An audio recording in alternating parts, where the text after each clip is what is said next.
Si duerme o si non duerme, bella mia, siente. It's our free day.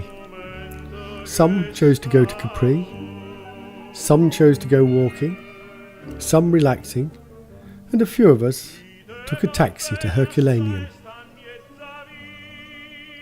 Here's the excavated area. Herculaneum is made up of a set of insulae or blocks, divided by the east-west Cardo roads and the north-south Decumano roads. Before the AD 79 eruption, its western city wall was at the seafront. We wandered round, looking at some of the buildings open to the public, before returning to the hotel in Bomerano in the evening. The taxi raced down to Herculaneum. Herculaneum was much smaller than Pompeii, but contained more lavish housing. Here's the excavated part. Much still lies under modern Herculaneum. We began at what was the seafront in AD 79. Arched boathouses lined the shoreline below the city wall, and inside these were skeletons of inhabitants sheltering from the eruption. Unlike in Pompeii, the skeletons were not surrounded by voids which could be filled to make plaster casts. The pyroclastic flow here was hot enough to boil the blood and burn the flesh of the victims. Very few skeletons were found in town, indicating that most of the inhabitants had fled. Above the boathouse were the suburban baths, the terrace of Marcus Nonius Bulbus, and the sacred area. Marcus Nonius Bulbus was a senator and patron for redeveloping public buildings and the city walls. This marble funeral altar and statue are in his honour. The sacred area, through this entrance, contains a small temple dedicated to Venus. This is the chapel devoted to Venus.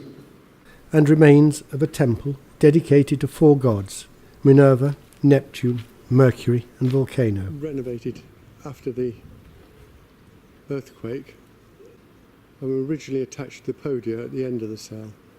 Steps up from the terrace lead to a tunnel to Cardo Cinque Inferior, or lower Cardo 5. Here is the house of the relief of Telephon, the second largest house in Herculaneum, and once home for Marcus Nonius Bulbus. This is the relief of Telephon.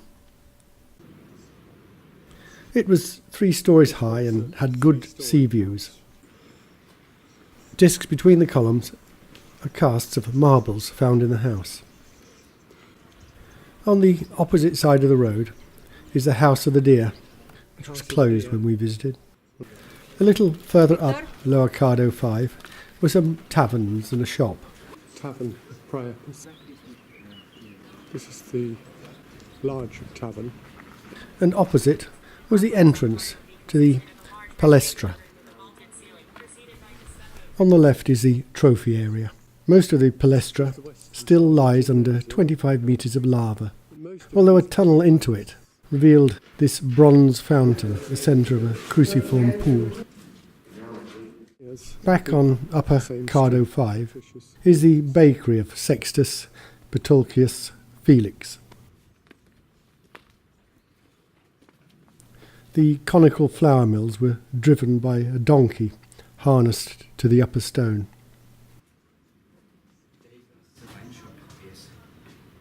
The phallus symbols on the oven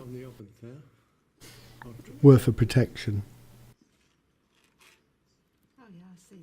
From upper Cardo 5 we continued to Decumano Massimo, which was believed to have a market area on the right, and there were shops on the left.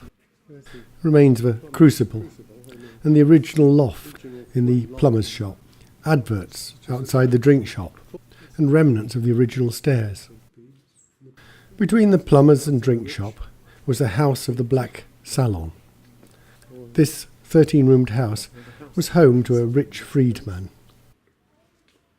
Two surviving sitting rooms to the south of the peristyle have vaulted ceilings and are ornately decorated in white and red. To the west of the peristyle is the large black salon. Near the corner is a hot drink shop and the College of the Augustales. The Augustales were priests of the cult of Emperor Augustus. This magnificent hall has surviving frescoes, original timber beams around its atrium, and a few remnants of its coloured marble flooring. This plaque commemorates its builders, the Aulus Lucius brothers. The frescoes depict Hercules fighting Achilles and Hercules with Juno and Minerva.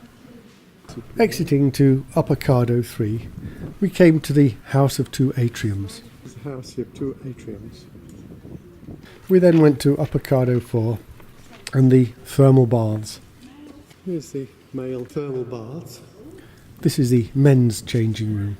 See the ribbed roof to cause the condensation to pour down the side. There's an elegant marine mosaic floor in the women's changing room. Drop along the edge without following on people.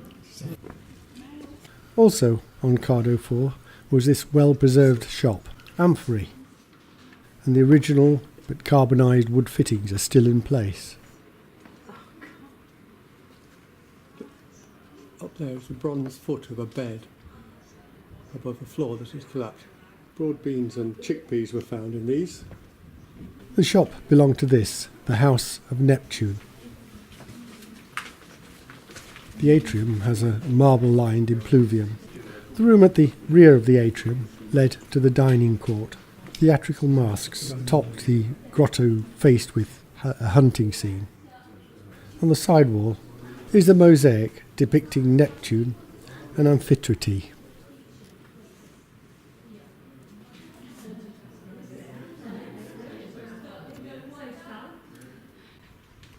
Also on Cardo 4 were the House of the Alcove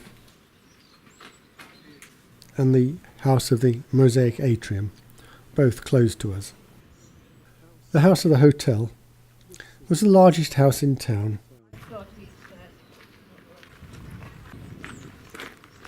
and had a prime position on the seafront.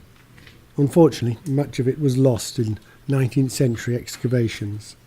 We finished by looking at buildings to the north of Cardo 3, the House of Aristides,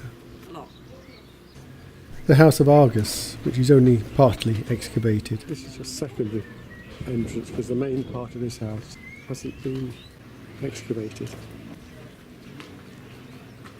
Here's part of this house that was excavated by the Bourbons, tunnels that still lies under the city streets. And yet another fast food outlet. Our time has run out. We've only seen part of Herculaneum, but it was fascinating. Time to find our taxi for the return trip to Bomerano.